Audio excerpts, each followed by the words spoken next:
ముందుగల మన తొలి వెలుగు ప్రేక్షకులందరికీ నమస్తే. ఫ్రిడ్జ్లో పెట్టిన మాంసాహారాన్ని తిని ఇంటిల్లాగా దాకాలకు పోయినట్టులా అందులో ఒక ఆయన చచ్చిపోయిండు కూడా. ఏడ జరిగింది ఈ ముచ్చట అంటే మన హైదరాబాద్ దగ్గర వనస్థలిపురంలో జరిగింది ఈ ముచ్చట. వనస్థలిపురంలో ఒక ఆర్టీసీ కండక్టర్ అంట. ఆయన పేరేమో శ్రీనివాస్ యాదవ్, భార్య పేరేమో రజిత. ఈయనకు 2 పిల్లలు. మళ్ళా ఈ భార్య వాళ్ళ అన్నని పిలిపించుకుందట.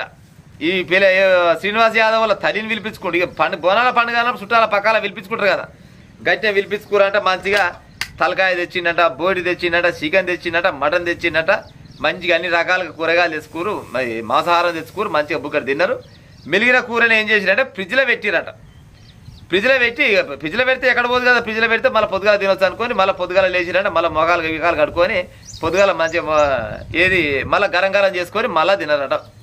తినేసరికల్లా ఇంటి లాదులకు వాంతులు విరేచనాలు ఒకటే పని తెలియట.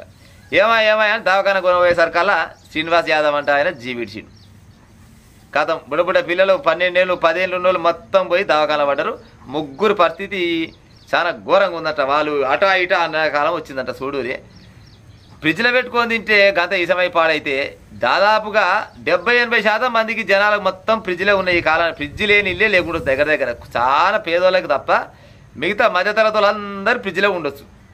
ఫ్రిడ్జ్లో పెట్టా తినా ఫ్రిడ్జ్లో పెట్టా తినా ఇదే పని. మరి ఫ్రిడ్జ్లో పెట్టిన ఆహారం కూడా గిట్ట ఇసం లేక మారితే ఇక రేపనాడు ఏం తిని బతకాలి, ఎట తిని బతకాలి చెప్పురి. పాపం ఉత్త పుణ్యారి బోనాల పండుగకు వచ్చి ముసలామె గౌరమ్మ పిల్లలు అంతా కలిసి మంచిగా కడుపునిండా తిన్నారట. కడుపునిండా తిని ఉత్త పుణ్యానికి కండక్టర్ చచ్చిపోయిండు. అది అదట్టు అయిందా. ఇక గీడదుడు గోరు చిక్కుడుకాయ కూర అంట. చిక్కుడుకాయ కూర ఇసమై ఒకే కుటుంబంలో 3 చచ్చిపోయారట. చిక్కుడుకాయ కూర అంటే దాదాపుగా మంచిగా జనాలు ఎక్కువ ఇష్టంతో తింటుంటారు. ఎందుకంటే ఈ చిక్కుడుకాయ గింజలు బాగా కమ్మకమ్మ ఉంటాయి కదా. ఏడ జరిగింది ఇది కర్ణాటక రాష్ట్రంలోని రాయచూరులో జరిగిందట. అయితే ఈయన రైతు అంట. ఈ రైతు ఏం చేసిండు, వ్యవసాయానికి ఇంతో అంత గట్టి మందు పురుగు మందు అయ్యో కొడతారు కదా, గట్టినే వ్యవసాయాలు కొట్టిన మందుని తీసుకొచ్చి గీత చిక్కుడుదీయ కూడా కొట్టిండట. చిక్కుడుదీయ కొట్టిండు. చిక్కుడుకాయ మంచిగా కాత కాసిందట. కాత కాయంగా అదే ఇంత కాయ పట్టుకుంది. రైతుల బాయికాడ పైన పంటలు తీసుకొచ్చి ఇంటికాడ వండుకొని తింటోళ్ళ గదే చిక్కుడుకాయ తెచ్చుకోరంట. తిన్నారట. తిన్నాక తను చచ్చిపోయాడు, తన పిల్లలు 2 చచ్చిపోయారు. దాకాన కొనబోయి పానమా తాగమైనా దాకానకి వేసుకపోయి చూస్తారు కల్లా ఆ పోస్ట్ మార్టంలో తీరిందట. వీళ్ళు విషపూరితమైన ఆహారం తిన్నారు. ఏం కూర తిన్నారని ఏం కథ అంటే గిడిగడ సంగతి అని చుట్టుపక్కల చెప్తే నిలవన్నీ మందు కొట్టిండు. ఆ చెట్టుకు పాడైపోను. ఆ చిక్కుడుదీగ కొట్టినట్టు ఆ చిక్కుడుదీగ మంచిగా కాయ మంచిగా మందు తిని బాగా బలిచినట్టుంది. అది చిక్కుడుకాయ తీసుకొచ్చి వండుకొని తిన్నారు, చచ్చిపోయారు అని చెప్తూ.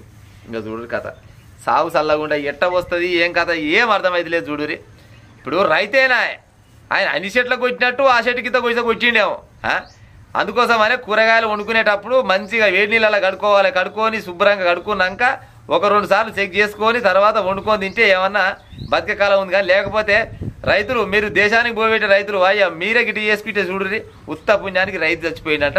మా అమ్మగారిని మీ దండం పెడతా కూరగాయలు వండుకుంటే వాళ్ళు శుభ్రంగా కడుక్కొని వండుకొని ఉపాయం చేయరు. లేకపోతే ఉత్త పుణ్యానికి పానాల మీదకి వస్తుంది. ఇక ఉంటా మరి.